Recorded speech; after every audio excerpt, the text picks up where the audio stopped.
Bonsoir le Béarn, en direct du Pavillon des Arts avec Éric Dournès. Et en tout cas, dans les conditions du direct, chers amis, bonsoir, bonsoir à vous toutes et bonsoir à vous tous et bienvenue. Nous sommes le 18 juin, en ce jeudi soir, nous n'allons pas lancer un appel, mais des remerciements. Celui de vous compter, nombreux et nombreux, à suivre ces émissions. Bonsoir le Béarn, né au moment du confinement et prolongé en période de déconfiné. Ce qui change, c'est que durant le confinement, durant toutes ces soirées, nous voulions vous informer, vous divertir, en vous invitant à rester chez vous. Donc on a porté divertissement, invité, information à votre domicile. Depuis que nous sommes en mode déconfiné, le principe est presque radicalement l'inverse. Vous donnez envie de sortir tout en restant prudent. Vous donnez envie de redécouvrir ce territoire tout en restant prudent. Vous donnez envie de faire confiance à celles et ceux qui l'animent tout en restant prudent, bien entendu. Alors ce soir, nous allons revenir dans cette émission sur la période du confinement avec une enquête qui a été menée, qui a été réalisée par des chercheurs de l'Université de Pau et des Pays de l'Adour, qui a été lancée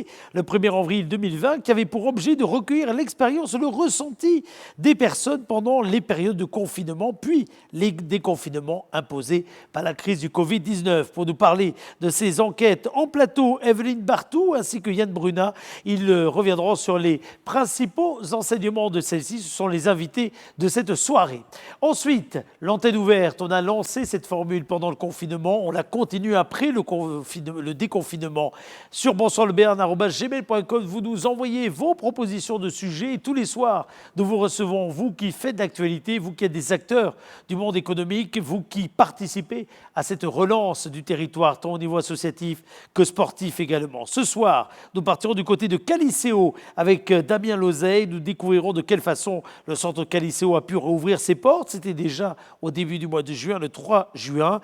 Et aujourd'hui, de quelle façon il accueille le public tous les jours afin de profiter d'une parenthèse de bien-être et ce, en toute sécurité. Également dans cette antenne ouverte, le nomade et les planches. Alors, nomade et les planches, c'est un concept dont vous ferez peut-être connaissance. C'est place Reine Marguerite que se trouvent les planches. Après le Poulpe, après le Yeti Winter, voici donc les planches, le Good Spot, avec une rouverture donc, qui s'est faite au début du mois de juin. De quelle façon la place Reine Marguerite est-elle animée? C'est ce que nous verrons tout à l'heure avec ces entrepreneurs dans l'âme qui seront donc nos invités. Et puis, il y aura également tout à l'heure le jeu et la possibilité pour vous de gagner, comme tous les soirs d'ailleurs, de très nombreux cadeaux. 120 cadeaux au total composent le mur de la chance. Vous pouvez vous inscrire pour participer à celui-ci. Il n'est pas trop tard. Si ce n'est pas pour aujourd'hui, ça sera pour les jours à venir. www.lachanelocale.tv, nous constituerons un mur. Derrière ce mur, 120 cadeaux et en particulier une cagnotte. Depuis lundi, cette cagnotte ne cesse de grimper.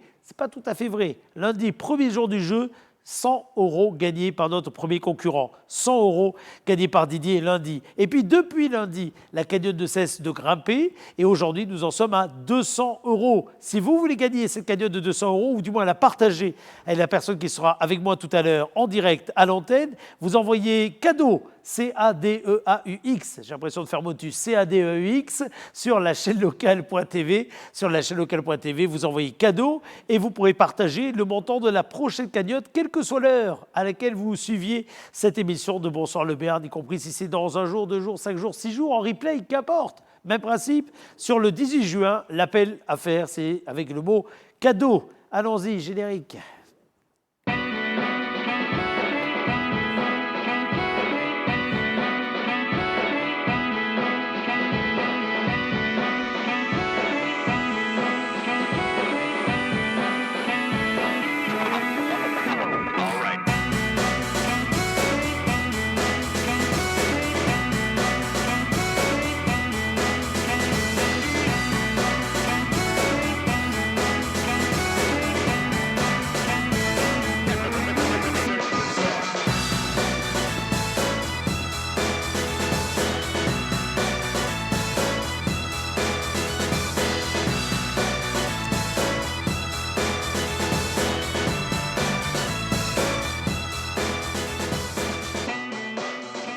Bonsoir le Béarn, bonsoir à vous toutes et bonsoir à vous tous. Quelle que soit l'heure d'ailleurs à laquelle vous suivez cette émission, n'hésitez pas à réseauter. Hashtag bonsoir le Béarn, quelle que soit votre plateforme et vos réseaux sociaux. Hashtag bonsoir le Béarn. D'ailleurs, si vous êtes sur les réseaux sociaux, surtout manifestez-vous pour participer à la fête de la musique Nouvelle Génération que nous animerons dimanche de 15h à 22h. Oui, dimanche de 15h à 22h avec des caméras placées aux quatre coins des rues de la ville de Pau pour suivre les camions itinérants qui vont déambuler dans les différents quartiers de la ville. Vous suivrez tout cela à partir de 15h. Il y aura des concerts également du côté du Palais Beaumont en particulier avec une interprétation de West Side Story absolument fabuleuse. L'orchestre de Pau jouera Bowie et puis des groupes locaux, Ophélie, mais également de très nombreux autres artistes seront présents, soit en direct dans ce grand plateau, mais à disposition par la ville de Pau, soit donc du côté du Palais Beaumont. Également des directs depuis la salle de spectacle Ampli, ou bien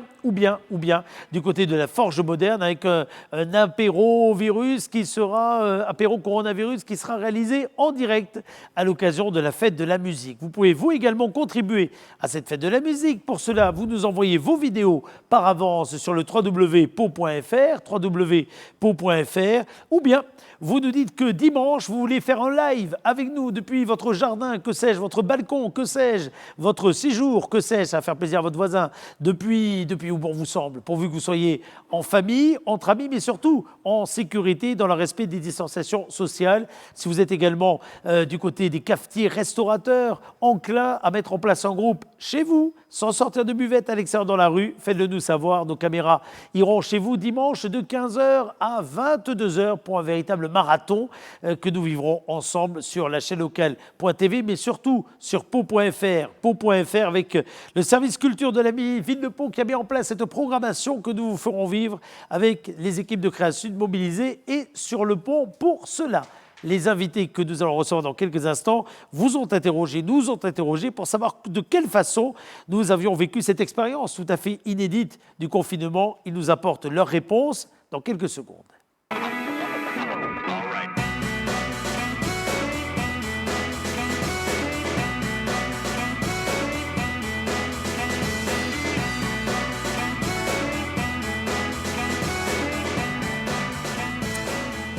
Evelyne Barthou est enseignante en sociologie à l'Université de Pau et des Pays de l'Adour. Elle est accompagnée ce soir par Yann Brunat, qui est chercheur à l'Université de Pau et des Pays de l'Adour. Bonsoir à tous les deux.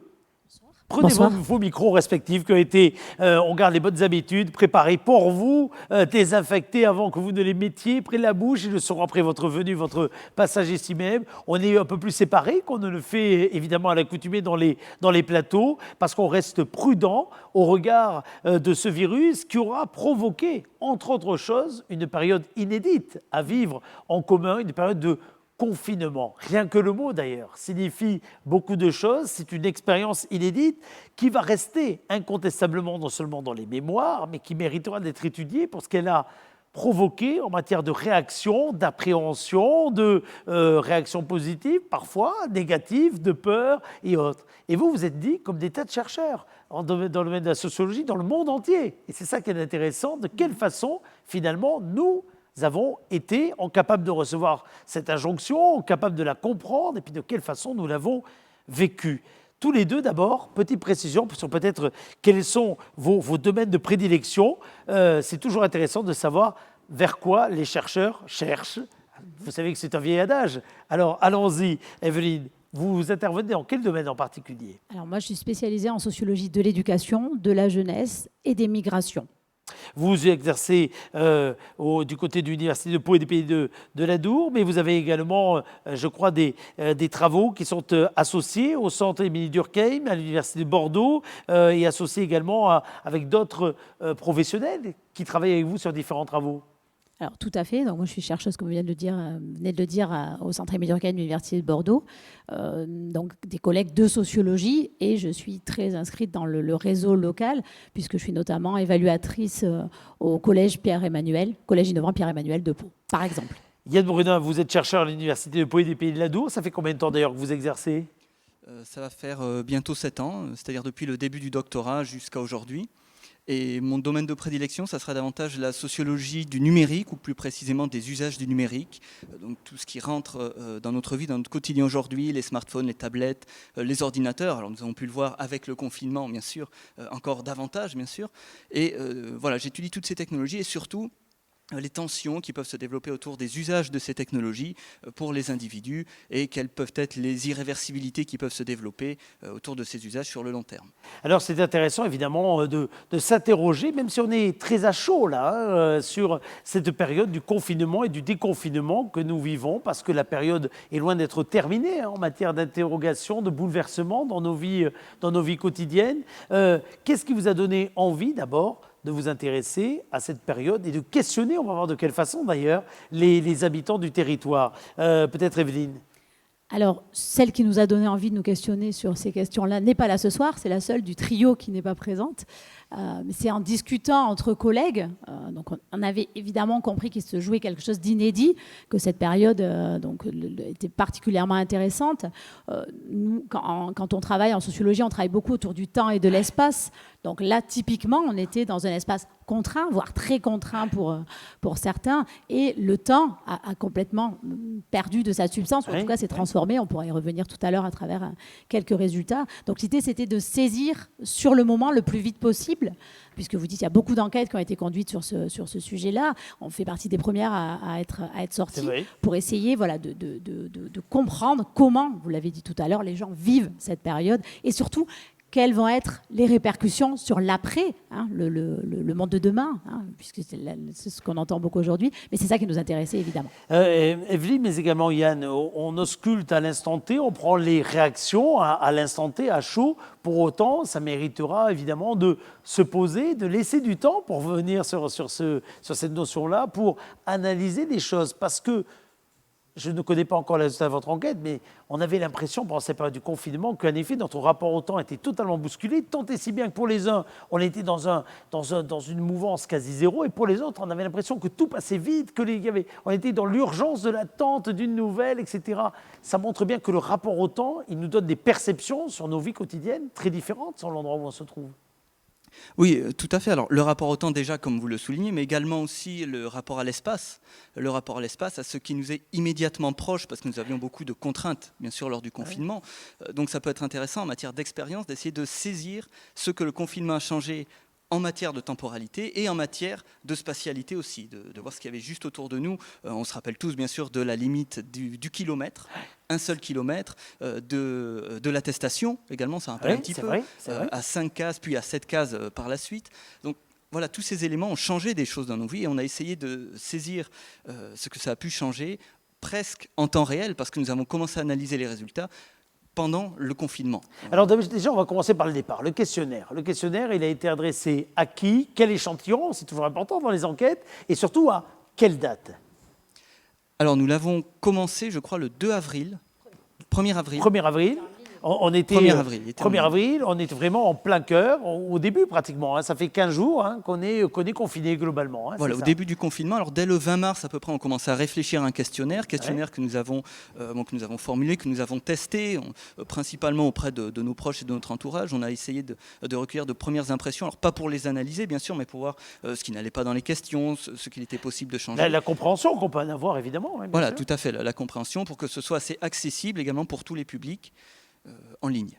Et donc, dès le départ, vous êtes adressé à qui? Qui étaient vos cibles? À part les proches pour les bêta-testeurs, après il y a un vrai échantillonnage. Qui a répondu? Alors, c'est vrai qu'au début, on a commencé par nos réseaux professionnels et personnels, par le biais aussi des étudiants qui nous ont bien aidés, d'ailleurs qui sont très présents dans l'enquête et qui nous ont bien aidés aussi pour la diffusion. Après, c'est vrai qu'on a été victime de notre succès, si je puis dire ça comme ça, parce qu'on n'imaginait pas, enfin au départ, on tablait sur 1500, 2000 questionnaires. Ce qui est déjà un bel échantillonnage, pas mal. Oui, tout à fait. Et c'est vrai que ça a bien pris... parce que notre enquête était de bonne qualité, je pense, mais surtout parce que c'était une période, et on l'a vu dans les commentaires d'ailleurs qui ont été laissés à la fin du questionnaire, c'est une période où les gens avaient du temps et avaient besoin aussi, je pense, de parler et de penser, ce qu'on a pu retrouver par ailleurs d'ailleurs dans les résultats. Au final, 8412 participants. 8500. On est arrivé jusqu'à 8500. 8500, 109 questions pour répondre à quelques 109 questions. Donc en plus, c'est un bon questionnaire. Hein, c'est un vrai de vrai. C'est un costaud. Alors, on va faire un exercice qui est terrible. Vous savez, pour les journalistes que nous sommes, les universitaires, on se dit toujours, mais comment on va arriver à synthétiser tout ça? Et pourtant, c'est souvent très intéressant. Alors, on ne va pas pouvoir rentrer dans tous les détails, mais on va vous demander peut-être de nous donner quelques éléments de synthèse sur ce que l'on peut d'ores et déjà comprendre finalement hein, de ces résultats, sachant que ce qui va être intéressant, c'est que cette expérience que vous avez observée du confinement, vous avez décidé également de lui donner une perspective d'explication avec la suite d'un questionnaire qui se déroule maintenant. Là, c'est la deuxième partie. C'est l'acte 2. C'est ça. En fait, c'est une enquête en 3 phases. Donc, il y avait une première phase pendant le confinement, une deuxième phase qui est en train de se dérouler aujourd'hui, qui vient de commencer sur le déconfinement et l'après. Et notre idée, c'était de questionner une dernière fois les personnes. Donc, il y a à la fois un suivi par le biais des adresses mail, mais aussi il y a des personnes, on intègre de nouveaux répondants. Et là, l'idée, ce serait dans 6 mois à peu près de pouvoir re-questionner les gens pour voir, parce qu'on sait très bien, en tant que chercheur, que quand il se déroule quelque chose d'inattendu, d'exceptionnel, il y a des réactions telles que la solidarité, tout ce qu'on peut voir, qui ne durent pas forcément. Donc nous, notre idée, ou des choix, des postures qui peuvent s'effacer avec le temps, notre idée, c'est de voir... Qu'on oublie rapidement, tout simplement, c'est ça. Sans se désavouer, mais on peut les oublier. Donc ça va être intéressant de voir si en effet, lorsqu'on déclare que tous les achats dorénavant se feront avec des produits déco en circuit court. Est-ce que ça sera vrai ou pas dans le temps et beaucoup d'autres choses, hein, finalement. Hein. Tout à fait. Alors, je vous laisse dérouler cela, puis vous pourrez partager d'ailleurs avec l'ensemble de ceux qui ont répondu cette vidéo pour la revoir comme bon vous semble, parce que peut-être qu'ils vont voir, hormis le document que vous leur envoyé, ce sur quoi vous voulez mettre l'accent au travers de cette étude qui les concerne. Alors, qu'est-ce qu'on peut retenir d'abord? Alors peut-être avant de laisser la parole à mon collègue, juste un point de précision, c'est que ce qui nous a surpris aussi, c'est qu'au départ on pensait qu'on resterait sur des réponses assez locales et finalement on a plus de la moitié des répondants en dehors de la Nouvelle-Aquitaine, déjà quand même une région assez grande. Donc voilà, la diffusion s'est faite de façon très large. Alors allons-y, on va afficher à côté de votre visage au fur et à mesure les différents items et sur cette enquête alors comment vous l'avez appelée d'ailleurs précisément, parce qu'il y a toujours un nom sur ces études, cette enquête? Allez-y. Alors sur le nom, on n'est pas terrible, donc on y travaille. Allez-y, c'est quoi? Non, pour le moment, là, elle est restée en enquête déconfinement et Covid. D'accord. Parce que c'était ce qui nous permettait. Vous l'avez pas encore, comment on dit, problématisé? C'est ça. Problématisé, si, parce que sinon le questionnaire ne marche pas. Sinon, mais voilà, on est en train de réfléchir un peu, parce que ce qui est intéressant aussi, c'est qu'on s'est beaucoup basé sur les réponses et que notre enquête évolue aussi phase après phase en fonction des répondants et des réponses. Alors, qu'est-ce que vous avez souhaité d'abord commencer à comprendre? Allez-y.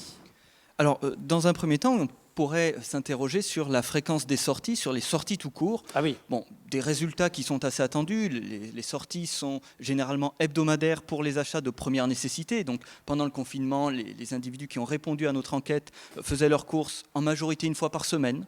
Ouais.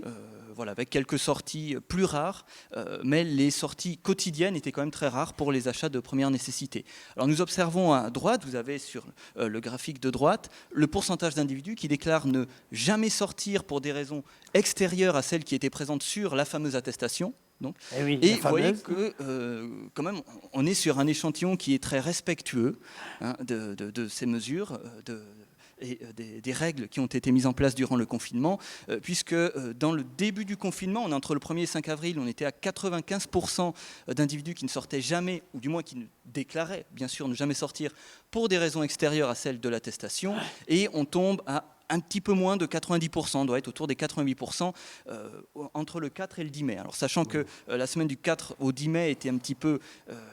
spécial, bien sûr, puisque le déconfinement est intervenu le 11 mai. Le 11 mai, que les annonces étaient faites une semaine avant. Donc, et les annonces étaient faites une semaine avant. C'est un petit peu comme l'avant le 22 juin. Là, on sent bien que la semaine va être un petit peu particulière. Tout à fait. C'est ce qui explique le léger relâchement entre le début et la fin du confinement. Et on l'avait constaté, d'ailleurs, nous, ici, en venant au studio tous les jours, avec nos dérogations, on voyait bien tout à fait au départ, on ne voyait absolument personne. Ou très très peu de monde dans les rues. Et on voyait bien que la dernière semaine du mois de mai, avant le 11 mai, il y avait un rythme, on se préparait à revenir à une vie plus normale, entre guillemets. Alors ensuite, promenade et activité physique. Est-ce vrai qu'on a tous découvert qu'on pouvait faire du jogging pendant finalement 1 heure à moins de 1 kilomètre? Alors, bon, c'est effectivement un résultat qui a été largement observé dans la capitale. Bon, ici, c'est un peu moins vrai peut-être. Alors, c'est peut-être un peu moins vrai, mais ça va dépendre, on va le voir, de beaucoup de facteurs sociodémographiques et de facteurs un petit peu plus extérieurs, quoique pas vraiment, liés à la localisation géographique des individus. Alors regardons. Alors dans un premier temps, si on se concentre sur les tranches d'âge, donc on essaie de toucher un petit peu tout le monde, mais d'abord des individus majeurs, bien sûr, Oui. entre 18 et plus de 66 ans. Nous avions même au début entre 66, 75 et plus de 75. On a regroupé parce que les résultats étaient quand même assez proches entre les deux. Alors, dans un premier temps, la relation entre la fréquence des sorties pour des promenades ou activité physique et l'âge des répondants, donc promenade d'activité physique, c'était une des cases de l'attestation, nous pouvons nous rendre compte que les personnes les plus âgées sortent davantage. Alors vous voyez, il y a vraiment une courbe qui se dessine. Plus vous montez dans les tranches d'âge, plus les gens sortent pour des promenades ou de l'activité physique. Voilà, ça c'est une première tendance. En revanche, ce que nous observons sur le même graphique et le graphique de gauche, c'est que les jeunes, à plus de 40% d'entre eux, enfin les jeunes de 18-25 ans, disent en tout cas ne jamais sortir pour la promenade des activités physiques, ce qui est quand même un résultat intéressant. Voilà. En parallèle, nous voyons sur le graphique de droite que la pratique du sport, c'est quelque chose qui est quand même largement différent que la simple promenade, puisque les jeunes disent au contraire, là c'est un résultat qui est un petit peu plus attendu, les jeunes disent faire plus de sport qu'avant le confinement, pour près de la moitié d'entre eux. Vous voyez, on est autour de 48-49%.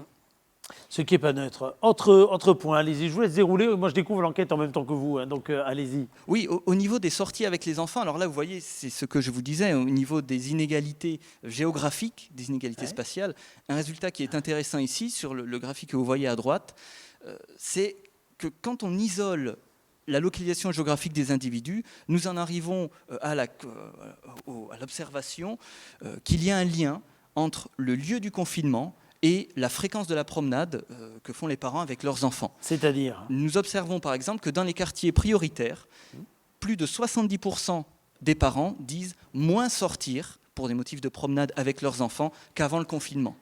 Or, pour les gens qui se sont réfugiés, entre guillemets, bien sûr, dans un petit village, un lieu reculé, en tant que résidence secondaire, on tombe à moins de 30%. Donc, vous voyez, de plus de 70% à 30%. Et en revanche, ces gens-là disent à plus de 40% faire plus de sorties qu'avant avec leurs enfants.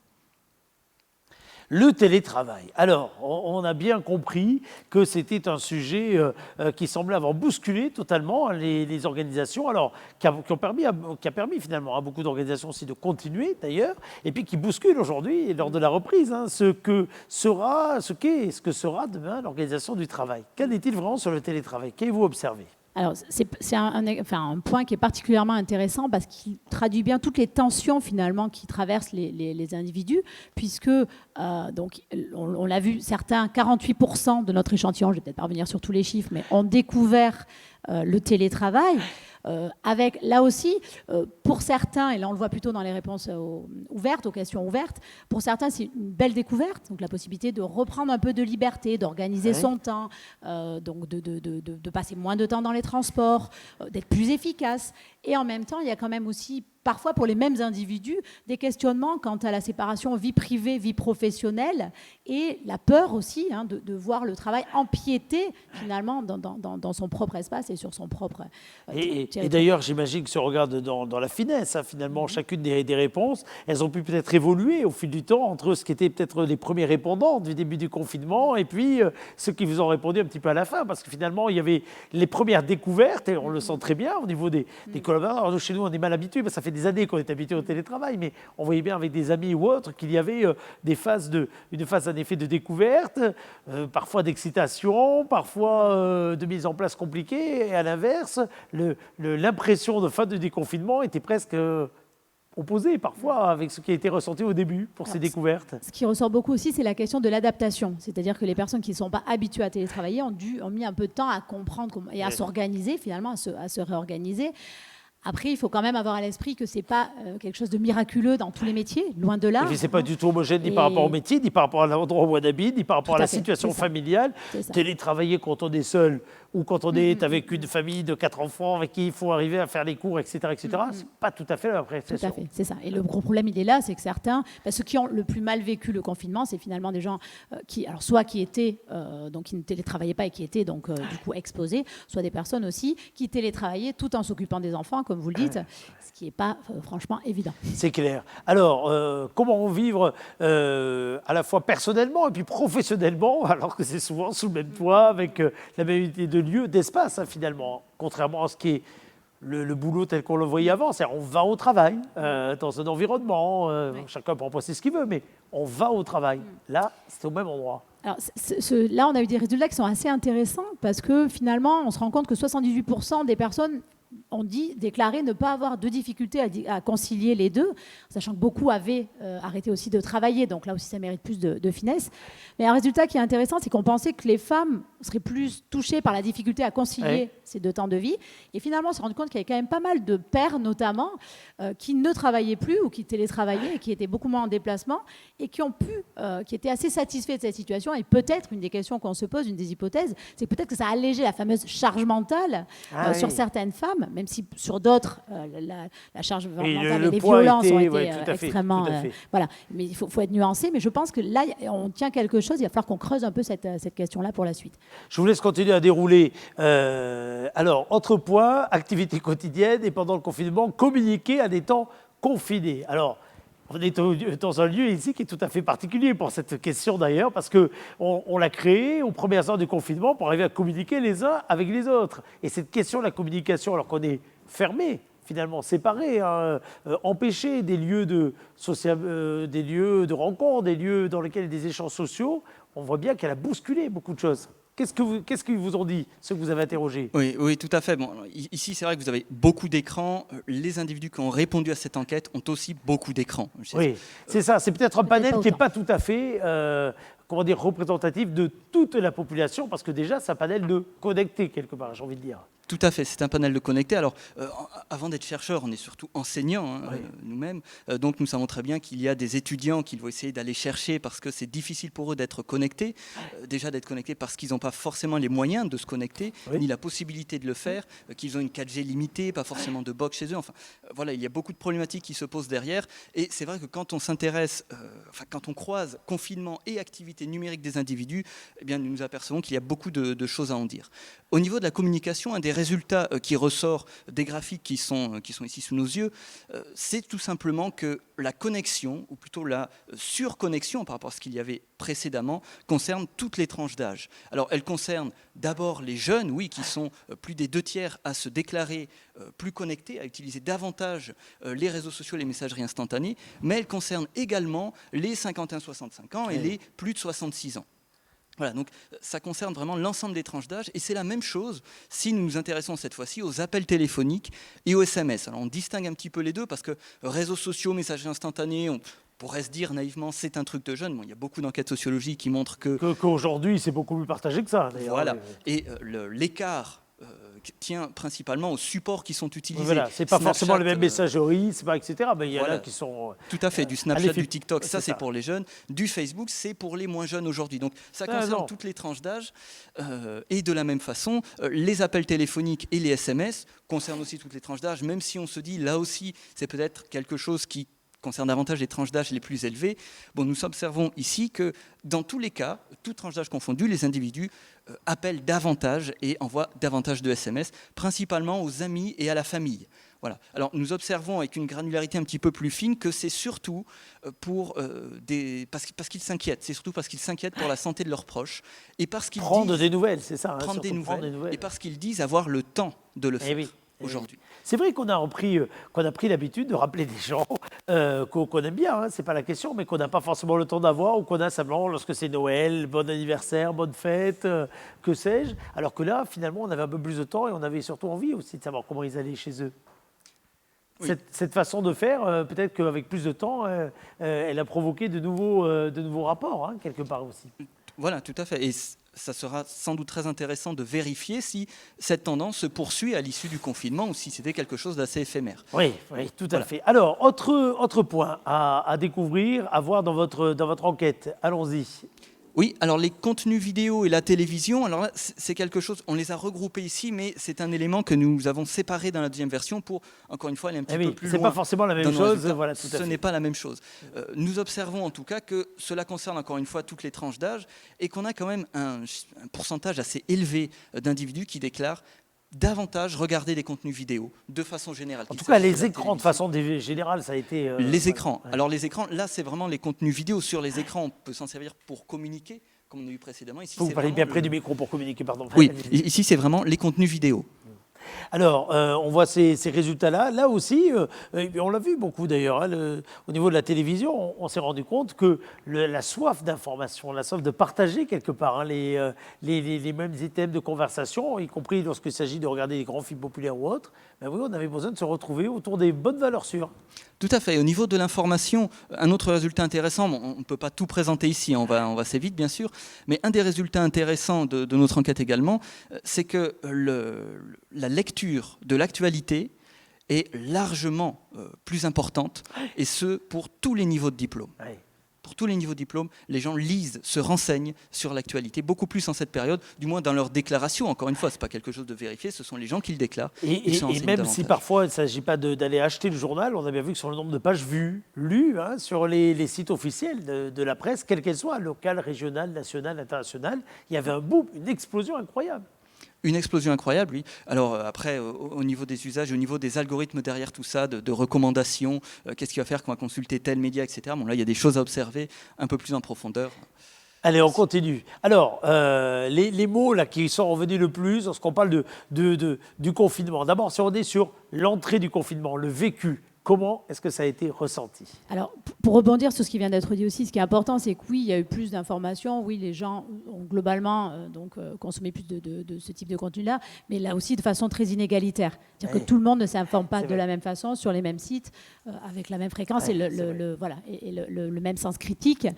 Donc, je pense que globalement, ce qui ressort de l'enquête, évidemment, c'est que tout le monde il n'y avait pas un confinement, mais des confinements. Et l'entrée a été vécue de façon assez polarisée. Alors pour certains, c'était la surprise, hein, pour beaucoup, l'inquiétude. Pour d'autres, et là il y a eu quand même des choses assez intéressantes, ça a vraiment été vécu sur le registre de la frustration, le sentiment d'être arrêté dans ses projets, personnels ou professionnels, ce qu'on pouvait retrouver chez certains étudiants. Certains parlent de jeunesse volée. Pour d'autres, au contraire, et ils sont assez nombreux, finalement, cette entrée en confinement a été vécue comme une phase de sérénité. Donc les gens étaient d'une part rassurés face à, donc de pouvoir se protéger face à la pandémie, mais aussi parce qu'ils ont fait baisser le stress, ont pu avoir plus de temps à consacrer à leur famille, à leur intérieur, à d'autres activités. Donc ça, c'est un résultat intéressant. Et un dernier, quand même, assez intéressant aussi, c'est la question de l'indifférence. Donc il y a des gens qui ont vécu ça avec beaucoup de distance. Certains parlent de philosophie, d'insouciance et parfois même, je viens de le dire, de franche indifférence. Alors on continue à dérouler tout cela. Je vous en prie, allez-y. Alors pour ce qui... Non, c'était... Oui, peu importe. Allez-y. Oui, bon, vas-y.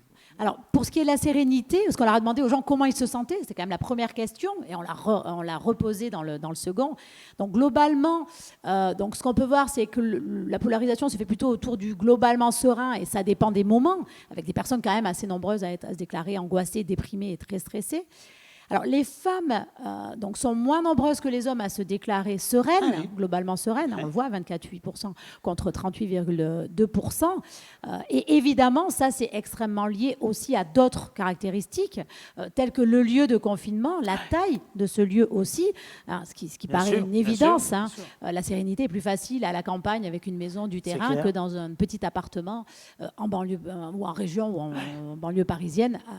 Donc, et puis dans une région plus ou moins touchée, j'imagine. Si vous prenez le département dans lequel nous sommes, qui a été finalement relativement épargné jusqu'à présent, et le Grand Est, on imagine que la sérénité s'apprécie pas de la même façon. Tout à fait, ça c'est indéniable, évidemment. Alors ensuite, si on continue à dérouler le confinement entre contraintes et opportunités, alors ça c'est intéressant parce que vous avez de mettre en parallèle, parce qu'on a bien montré toutes les contraintes qu'il y avait, mais vous en avez trouvé des opportunités également. C'est ça. Alors il y a beaucoup plus d'opportunités que ce qu'on pouvait imaginer. Oui, c'est vrai d'ailleurs, c'est vrai. Donc les contraintes, c'est surtout évidemment de ne pas pouvoir sortir. Le manque de contact et de relations physiques, ça c'est quelque chose que je trouve intéressant aussi, parce que finalement le rapport physique, les relations entre les gens, n'ont pas pâti, enfin, ou en tout cas n'ont pas été remplacés par les relations numériques. Les gens avaient besoin de ces contacts-là. Ouais. Un autre point négatif, c'est bien sûr le manque d'informations. Donc certains se sentaient un peu abandonnés par les pouvoirs publics ou les autorités politiques. Et la gestion politique Oui. justement de cette information a été vraiment pointée du doigt par de nombreux répondants et répondantes. Quant aux opportunités, donc elles sont assez nombreuses aussi. Donc, certains sociologues parlaient de monstres, Rosa parlait de monstres et de miracles dans cette crise sanitaire. Donc c'est avant tout la possibilité, le sentiment d'avoir eu plus de créativité. Donc certains se sont lancés dans des activités d'ailleurs favorisant l'autonomie, l'authenticité, le retour à l'essentiel, moins de consommation, moins de déplacement, moins de frénésie de façon plus globale. Certains parlent de réflexion, d'introspection, de méditation. Sachant également. que là, on est bien d'accord sur des réponses pendant le confinement. Hein. Tout à fait, On c'est reste ça. toujours dans les réponses milieu confinement. C'est ça, Hein, on est d'accord. exactement. Alors, passer plus de temps, on en parlait, donc avec sa famille et sa conjointe.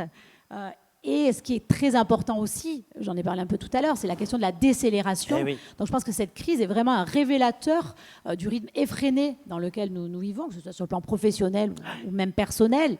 Et on voit que les gens en ont vraiment profité pour respirer. Et ça, c'est intéressant. Et je pense que ça, il ne faut pas oublier ce résultat-là.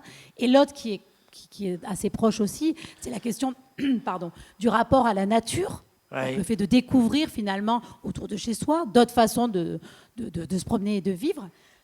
Et aussi, les gens se sont rendus compte réellement, s'ils avaient besoin de le savoir, parce qu'on nous le dit régulièrement, mais que la pollution a fortement baissé et la nature a repris le dessus. C'est vrai. Donc ces animaux en ville ont beaucoup circulé sur les réseaux sociaux et ça ressort de nos questionnaires également. Cette enquête aujourd'hui en chiffres, elle va mériter évidemment d'être approfondie. Là, je vous ai demandé un exercice, je vous en remercie d'ailleurs, extrêmement compliqué d'arriver à réduire ce temps de présentation et surtout, il va être intéressant de voir de quelle façon elle va évoluer avec le temps. Vous avez l'impression, là déjà dans les premiers retours que vous commencez à avoir là, du questionnaire déconfiné, qu'il y a des gros écarts entre ce qui était déclaré lorsqu'on était confiné et finalement la façon dont aujourd'hui la vie reprend, ou qu'est-ce que vous disent les premiers résultats, ou est-ce qu'au contraire il ne faut rien dire parce que c'est le début de l'enquête? Alors, c'est un peu compliqué de parler. On est autour de, je crois, 1800 ou 1900 questionnaires valides là, à l'heure actuelle. On a encore une surreprésentation de personnes plutôt diplômées. Donc, on est vraiment dans une logique de transition écologique, la volonté de voir le changement. Mais on va essayer de redresser un peu cet échantillon, essayer d'avoir une population plus diversifiée pour pouvoir vraiment tirer des conclusions. Parce que là ce serait un peu rapide. Alors, est-ce qu'on peut s'inscrire pour finalement apporter son témoignage, y compris si on n'a pas apporté de témoignage au début du confinement? Oui, alors tout à fait, vous avez deux enquêtes différentes qui ont les mêmes variables, c'est-à-dire qui ont les mêmes questions à l'intérieur, à l'exception près des questions où on vous demande le sexe, l'âge, etc. Oui. Parce que si vous avez déjà répondu au premier volet de l'enquête, vous n'allez pas avoir à ressaisir ces informations à nouveau. Mais vous pouvez tout à fait participer et nous avons besoin de vos réponses. Donc en ligne, la passation se fait en ligne. La durée de passation du questionnaire, c'est à peu près 20-25 minutes maximum selon les profils, parce qu'il y a certains profils particuliers. Par exemple, si vous télétravaillez, si vous avez été confiné seul, c'est intéressant. Oui. Aussi. Après, ça donne des sous-questions, j'imagine, etc. Voilà, tout à fait. Après, nous donnons des sous-questions pour chacun des profils. Et si vous correspondez à plusieurs de ces profils, télétravailler seul, en étant étudiant, mais avec un petit travail à côté, voilà, ça cumule les questions, donc 20-25 minutes. Est-ce que vous avez commencé à regarder entre votre enquête, faite principalement dans le sud-ouest, mais on a bien compris que c'était que principalement, parce qu'il y a des gens qui ont répondu du bien au-delà, et puis des enquêtes qui commencent à voir le jour, un petit peu de la même façon, on le disait, en France, mais surtout dans d'autres pays. Est-ce que vous avez remarqué des lignes, finalement, des points communs ou pas, d'ores et déjà? Alors, pour le moment, il y a peu d'enquêtes qui ont vraiment présenté des résultats. Donc, si on regarde les questionnaires... Vous êtes dans les vrais premiers. C'est pour ça qu'on est heureux de vous avoir, parce que vous êtes vraiment dans les vrais premiers dans ce genre d'exercice. C'est ça. Donc, être allé aussi loin dans les résultats, oui. Après, il y a des enquêtes qui ressemblent à la nôtre, mais sa spécificité, c'est que nous, on pose des questions à la fois fermées et ouvertes. Donc, ce qui va demander beaucoup de travail, parce qu'il va falloir analyser toutes ces questions ouvertes. C'est ça. Mais, et on est assez fiers, parce que on a été contacté, c'est par la Libye, c'est ça, j'ai pas de bêtises? La Libye. Oui, la Libye qui a souhaité utiliser notre questionnaire et je ne sais plus si c'était le Liban. Non, c'est la Libye, oui. Pour pouvoir, donc on espère avoir des retours aussi pour voir comment ça s'est passé là-bas et si nos questions avaient du sens aussi. Je ne suis pas persuadé qu'à l'échelle du temps, le confinement ait la même signification dans les deux pays. Vous avez tous les deux, en tout cas, quel laps de temps là pour rendre après des verdicts et des conclusions? Parce que j'ai presque envie de dire, vous êtes trouvé la noce à ronger, mais dans le bon sens du terme, qui peut durer très longtemps. Qui peut durer très longtemps, alors au minimum jusqu'à la fin de l'année, parce que nous allons faire une troisième version et également un troisième questionnaire un petit peu plus tard, pour voir l'expérience, le ressenti du déconfinement, puis de l'après-déconfinement dans quelques mois. Donc on est un petit peu assujetti à certaines contraintes temporelles. On a observé le confinement, maintenant il faut du temps pour observer le déconfinement dans ces phases successives. Alors ce qui est intéressant, comme vous le disiez tout à l'heure, c'est que nous pouvons avoir une analyse assez poussée à partir de la date de saisie des questionnaires. Donc effectivement, nous n'aurons peut-être pas les mêmes résultats au tout début du déconfinement et avec l'annonce du président Emmanuel Macron hier, nous aurons peut-être des résultats différents dans la semaine qui vient, dans la semaine d'après et ainsi de suite. À suivre donc. Alors, où se connecter pour répondre au questionnaire, le nouveau? Alors, vous pouvez trouver le lien vers le questionnaire. Alors, on essaiera de le mettre, j'espère qu'on pourra... On va le mettre sous l'article, quel que soit l'heure à laquelle vous regardez la vidéo, hop, il y aura le petit lien dessous. Vous inquiétez pas. Dessus, et sinon, on peut trouver le questionnaire en ligne sur le site de l'université, sur la page d'accueil de l'Université de Pau et des Pays de la Dour, à droite. C'est ce que je veux vous faire dire. Ce que je veux vous faire dire, voilà, sur la page de l'université. Vous pourrez le trouver là et remplir directement. Merci, puis on continuera à suivre ça. En tout cas, n'hésitez pas à partager cette vidéo également avec celles et ceux qui ont répondu et celles et ceux que vous pourrez solliciter, parce que c'était le but de vous inviter ce soir pour cela. On va demander à un chef d'entreprise tout à l'heure comment lui a vécu le confinement, le déconfinement. Je ne sais pas s'il va avoir les mêmes conclusions que celles que vous avez interrogées, mais ça fait partie également de la façon dont on doit ausculter le monde économique également sur les répercussions de cette période, tout comme vous avez su ausculter, vous continuez à ausculter les hommes, les femmes que nous sommes sur la façon dont ça a bouleversé notre vie. Merci beaucoup à tous les deux d'être venus nous voir. Merci bien. Merci beaucoup. L'antenne ouverte tout de suite avec le représentant de Caliceo, Damien Lozeille, responsable des bassins, qui va nous rejoindre ici en plateau pour nous parler du déconfinement du côté de Caliceo. À tout de suite.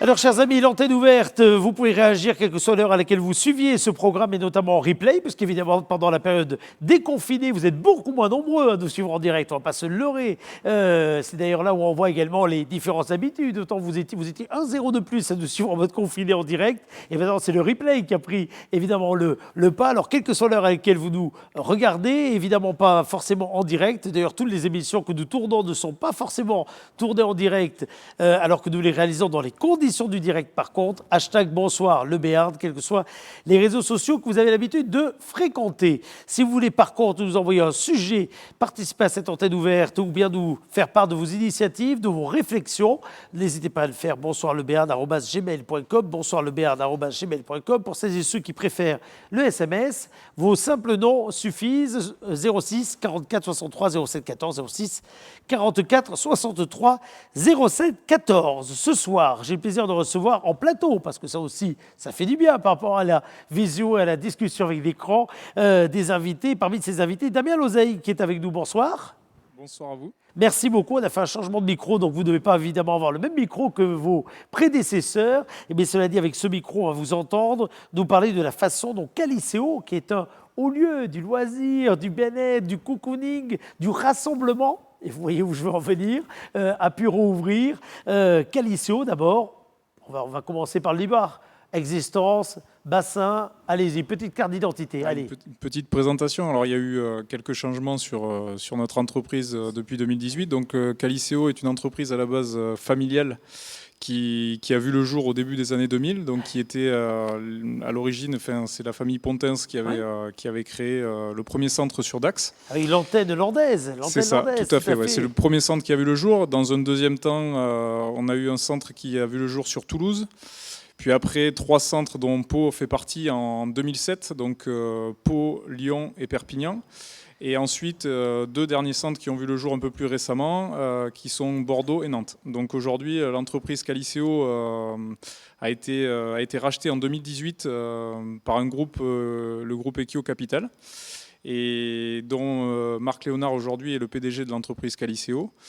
Donc voilà, et l'entreprise aujourd'hui est en passe de se développer sur le territoire national, a une forte volonté de se développer et d'augmenter le maillage au niveau national, et notamment sur la région parisienne et l'Est de la France. Avec des ambitions notamment portées par en effet une qualité d'équipement, d'infrastructure, d'accompagnement saluée par des fréquentations qui sont au rendez-vous, virgule, sauf, ai-je envie de dire, dans une période comme celle que nous venons de traverser.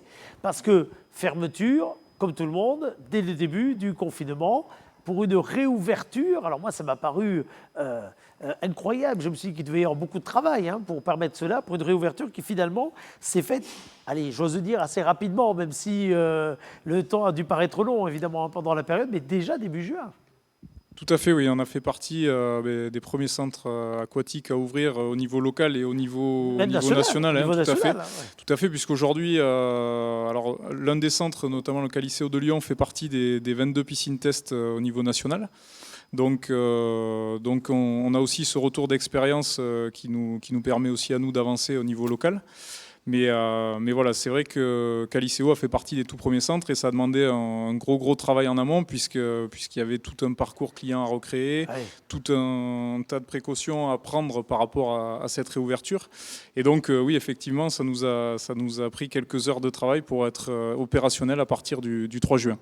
Alors, on va se dire aujourd'hui, dans quelles conditions, sachant qu'au moment où on réalise cette émission, le 18 juin, les choses vont peut-être évoluer dans les jours qui viennent, mais en tout cas, à date, aujourd'hui, qui peut fréquenter Caliceo et surtout, dans quelles conditions, que ce soit les tranches horaires, mais également le nombre de personnes à être dans les bassins? Alors aujourd'hui, tout le monde peut fréquenter Caliceo, si ce n'est les enfants de moins de 3 ans, mais ce qui était déjà le cas, avant. Voilà, les enfants n'avaient pas accès à cet espace. Ouais. Mis à part ça, tout le monde peut accéder à Caliceo, mais sous certaines réserves. C'est-à-dire que voilà, aujourd'hui, il y a un parcours client qui a été recréé. Au niveau des vestiaires, la clientèle ne peut pas accéder à la même partie en entrant qu'en sortant. Donc on se change sur 2 zones totalement différentes. Deux zones distinctes, finalement. 2 zones distinctes. On a mis aussi en place tout un parcours fléché au niveau des vestiaires et au niveau bassin et également à l'accès au sauna. Voilà, au niveau des restrictions, on a aussi également une prise de température obligatoire à l'entrée qui impose aux gens... Encore aujourd'hui. Oui, tout à fait. Prise de température. Oui, prise de température obligatoire. Voilà, c'est quelque chose qui est assez rassurant aussi pour la clientèle et qui nous permet d'identifier des personnes qui auraient éventuellement de la fièvre dès l'entrée. Ensuite, il y a une désinfection des mains obligatoire avant de pouvoir accéder à l'achat des entrées, des titres d'entrée. Et sur la partie massage aussi, pareil, après avoir subi ce protocole-là, les gens ont aussi une obligation de porter le masque pendant leurs soins. Voilà. Est-ce que aujourd'hui, ça a refroidi, entre guillemets, alors, vu ce que vous faites dans les bassins, c'est pas forcément le bon verbe, mais est-ce que ça refroidit les premiers visiteurs, ceux qui ont voulu revenir pour tous les bien-être, et beaucoup devaient être heureux, j'imagine, de retrouver le chemin des bassins, mais est-ce que pour le coup, allez, on va se dire franchement, cette nouvelle contrainte par rapport à l'espace de liberté formidable que représente Caliceo, ça a eu du mal à passer? Tout à fait. Aujourd'hui, donc alors il y a deux choses à ça. C'est qu'il y a déjà la première chose qui est une crainte au niveau des gens. C'est ça. Déjà une appréhension. Voilà, il y a une appréhension, même si Caliceo a mis tout en œuvre pour que la protection de sa clientèle soit la plus importante possible, et également de ses collaborateurs, des employés. Oui, parce que là on parle clientèle, mais c'est également pour les collaborateurs. Il y a également les employés qui ont eu la chance d'avoir un protocole bien ciblé et qui permet aujourd'hui de venir à Caliceo en toute sécurité. Bien sûr que le retour est compliqué par rapport à ça, mais la deuxième chose aussi qui est un petit peu ambiguë, c'est que beaucoup de gens pensent encore aujourd'hui qu'il fallait être dans les piscines test pour pouvoir réouvrir les centres aquatiques, ce qui n'était pas le cas.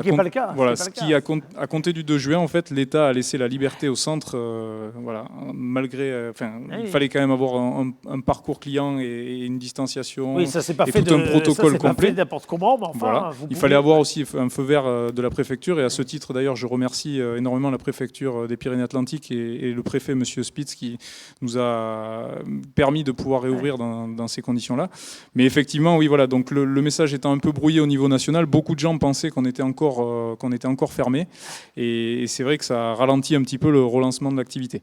Alors pour autant, les personnes qui sont venues, elles ont trouvé satisfaction, elles ont trouvé plaisir de nouveau Tout à fait, oui. Tous les clients, tous les retours qu'on a aujourd'hui sont très positifs sur le protocole qui a été mis en place par Qualiceo, qui est un protocole qui est quand même très abouti et qui va assez loin, notamment par exemple la prise de température qui n'est pas une obligation aujourd'hui mais qui a été rajoutée en plus sur notre protocole et d'autres mesures également, hein, comme la fermeture des hammams par exemple, où aujourd'hui il y a une possibilité là-dessus qui n'est pas encore éclaircie sur la température à laquelle le virus résiste ou non, donc le hammam a été fermé.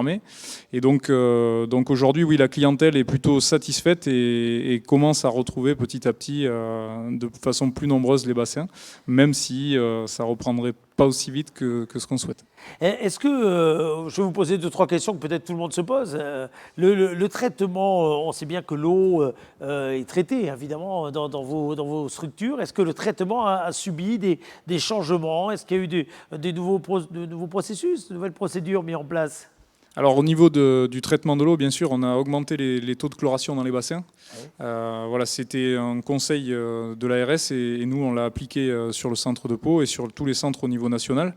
Voilà, cette partie-là a été, bien sûr, le taux de chlore est élevé dans les bassins et également le protocole de nettoyage et de désinfection tout au long de la journée et le matin avant ouverture qui a été renforcé, qui utilise aujourd'hui des produits virucides, ce qui n'était pas le cas avant le Covid et qui aujourd'hui a été mis en place dans le cadre de notre protocole. Vous avez parlé tout à l'heure avec beaucoup de sincérité des projets d'agrandissement, en tout cas de structure, hein, du groupe auquel vous appartenez. Est-ce que très objectivement, cette période dont on voit bien qu'elle va avoir des répercussions économiques très importantes, hein, pourrait avoir des conséquences sur les projets de développement de votre groupe? Tout à fait, oui. Alors la volonté aujourd'hui du centre est toujours, malgré le Covid, de se développer et de mailler le territoire de façon plus conséquente. Malgré tout, voilà, aujourd'hui, on a une crise qui est passée par là et qui a bien sûr impacté la vie économique du centre et du groupe. Aujourd'hui, on fonctionne, pour vous donner un ratio un petit peu sur le centre de Pau, à peu près à 60% de ce qu'on fonctionnait avant le confinement. Donc forcément, quand une entreprise fonctionne à 60% de ce qu'elle fonctionnait avant, il y a obligatoirement des traces qui restent. C'est clair. Et il y a forcément des conséquences qu'on peut pas mesurer aujourd'hui, mais qui, dans les mois à venir, je pense, mesureront. Et je pense que c'est un petit peu pareil pour toutes les corps de métier aujourd'hui. On ne peut pas vraiment encore mesurer l'ampleur des dégâts, si je puis dire. Mais je pense que voilà, forcément et obligatoirement, il y a un impact qui est créé sur le groupe et sur l'entreprise. Merci beaucoup, en tout cas, d'avoir fait ce point. On va rappeler donc que pour venir à Qualiceo, on peut d'abord, faut s'inscrire, hein, j'imagine. Non, justement, bon, comme nous, on avait un fonctionnement au niveau de l'entreprise qui était déjà un accès sur 2 heures avant le confinement. Oui. Donc, ce qui est préconisé aujourd'hui pour les piscines type PSL sur un accès 2 heures, nous l'avions déjà en place. On l'avait toujours en place depuis l'existence du centre, puisque en fait, c'est une ADN un petit peu de Qualiceo sur les 2 heures d'accès. Non, voilà, en tout cas, rendez-vous donc à Qualiceo. N'hésitez pas à vous y rendre, à vous renseigner. Si vous ne connaissez pas ce lieu, bien sachez que le site internet est toujours à votre disposition. On a vu quelques images qui ont déroulé juste derrière nous. Ma dernière question, j'aurais presque pu commencer par là. L'état de morale, d'envie, de prudence du personnel, vos collaborateurs, vos collègues. Aujourd'hui, vous êtes dans quel état d'esprit tous ? Alors aujourd'hui, déjà premièrement, on n'a eu aucun collaborateur touché par le Covid, donc c'est déjà une très très bonne chose. Voilà, aujourd'hui, la volonté de tous les collaborateurs, elle est de reprendre une activité pérenne et une activité comme elle était avant le confinement. Et aujourd'hui, toutes les équipes mettent en œuvre un travail formidable au quotidien pour que la clientèle puisse être dans les meilleures conditions pour venir profiter des installations. Et toutes les équipes sont très très motivées pour relancer l'activité comme c'était le cas avant.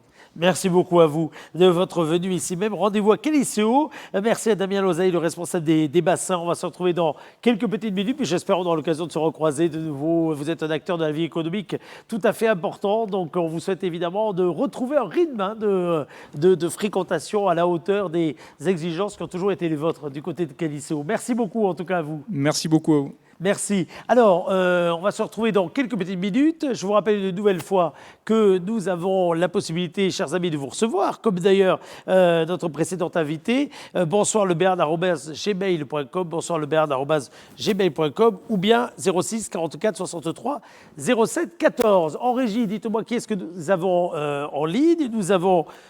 Nous avons Adélaïde qui est avec nous et qui va nous parler du nomade et des planches. Je pensais que c'était demain, donc ça va être tout de suite. Donc Adélaïde est avec nous en ligne. Bonsoir Adélaïde. Bonsoir Eric. Bonsoir à vous. Alors je crois que vous êtes en liaison, en visio avec nous. Est-ce que tout à fait. on va vous voir? Ah ben ça y est, je vous vois et je vois votre sourire, formidable. Où est-ce que vous êtes? Où est-ce que vous êtes là? D'où est-ce que vous me parlez? Je suis au Nomade, je suis 24 rue Maréchal Joffre. 24 rue Maréchal Joffre, on est à quelques pas de la place Reine-Marguerite. De la place Reine-Marguerite, on était au carrefour, à la jonction de cette rue Joffre qui fait le lien entre la place Clémenceau et le quartier du Château, avec cette place bouillonnante qu'est la place Reine-Marguerite. Parlez-nous du Nomade. Qu'est-ce que le Nomade? Alors le Nomade, c'est un tout petit établissement que l'on a ouvert pendant le confinement. On fait de la cuisine de rue à emporter. Voilà, exceptionnel. On a pu installer quelques petites tables de vente pour les amateurs, mais en fait c'est de la cuisine vraiment à emporter, à manger avec les doigts, facile. Voilà. D'où le nom d'ailleurs. Alors cette cuisine, comment est-ce qu'on peut la qualifier, cette cuisine à emporter? Comment est-ce qu'on peut la qualifier? Alors, on peut la qualifier, le terme générique, ça sera vraiment de la street food. Donc, on propose des salades vraiment originales. On propose des sandwichs extrêmement gourmands ou des croque-monsieur. Vous voyez, c'est une cuisine que l'on connaît, mais que l'on a décidé de revisiter avec des produits frais. On fait d'ailleurs tout minute, on fait tout sur place. On essaye de proposer ça le plus rapidement possible. C'est pour le déjeuner uniquement. Donc, on s'adresse vraiment aux commerçants, aux gens qui travaillent pas très loin. Voilà. Alors Adélaïde, ce commerce, il a ouvert quand finalement? Il a ouvert le 15 avril, en plein confinement. En plein confinement, j'allais venir à ça, parce ouais, que... quelle aventure. Quelle aventure, parce qu'on ne va pas se trahir, vous connaissez bien ce quartier, vous y avez déjà exercé dans plusieurs... Oui, déjà beaucoup œuvré, et jamais, au 15 avril, on avait vu ce quartier aussi creux, aussi calme, aussi, comme tout le reste, vide. Et alors vous lancez dans cette aventure à ce moment-là, mais pourquoi? Qu'est-ce qui vous a motivé? Alors en fait, c'était un projet qui existait déjà. Voilà, avec mon associé, c'était vraiment un restaurant que l'on voulait ouvrir sous cette forme-là et à emporter. Il s'est avéré que nous avons donc croisé cette période de confinement.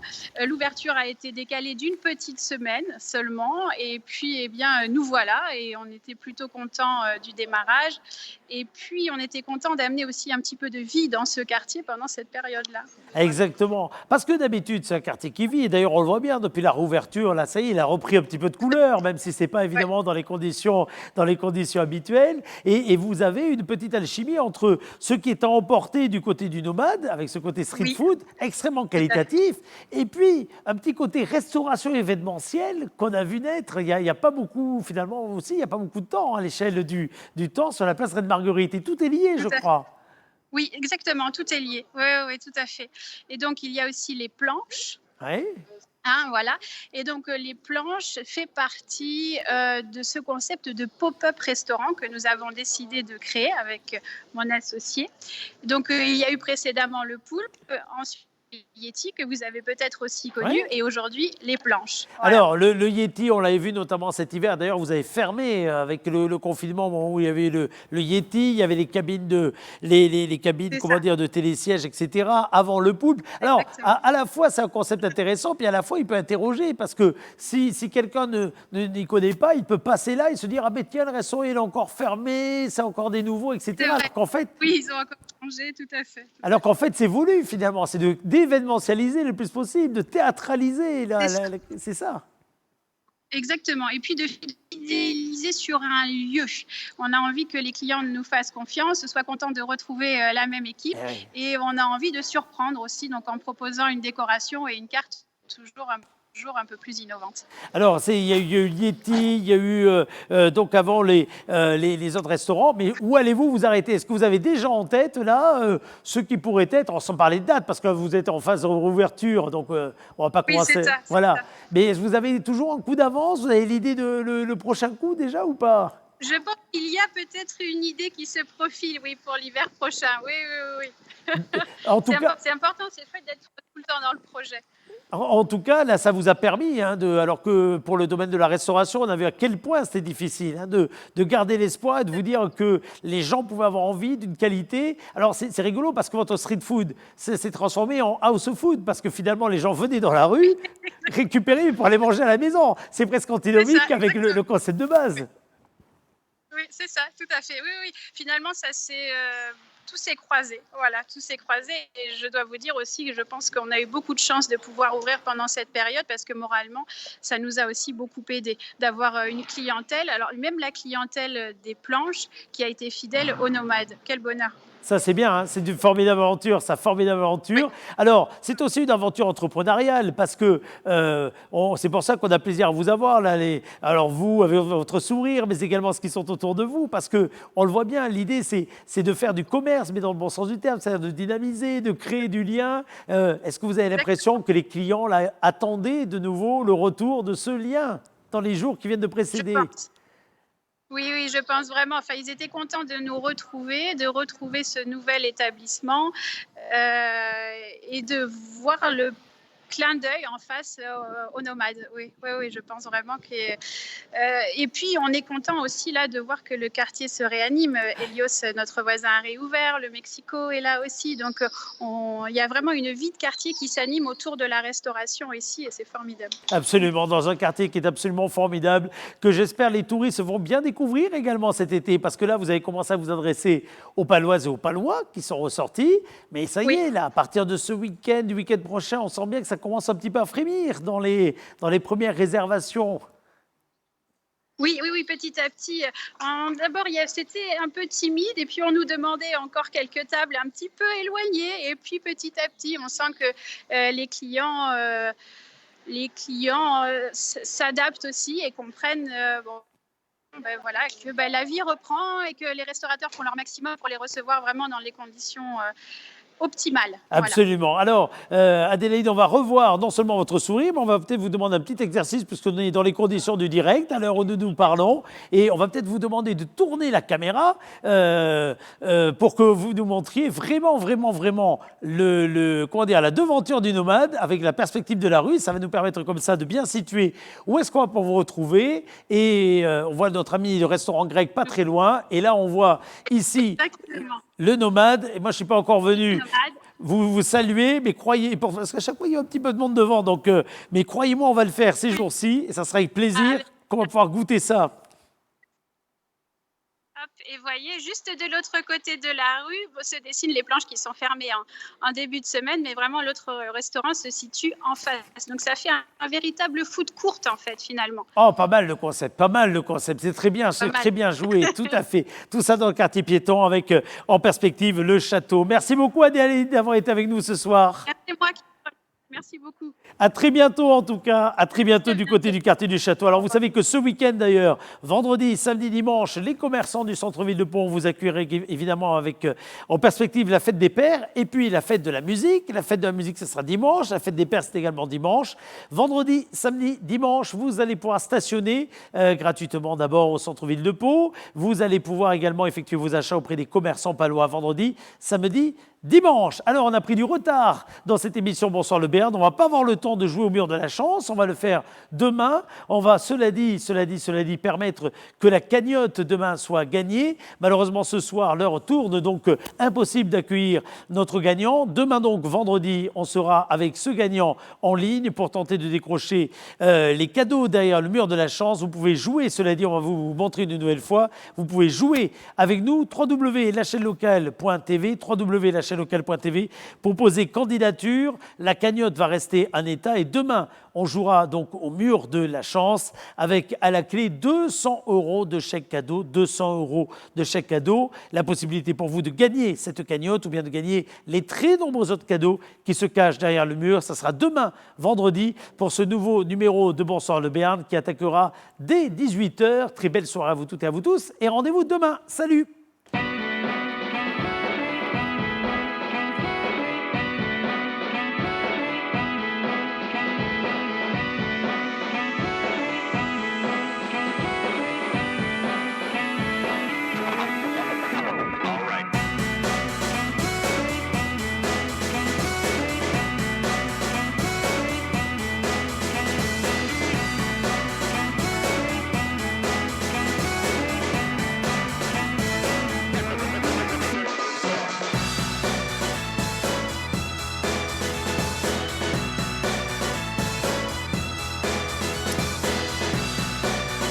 Claudia,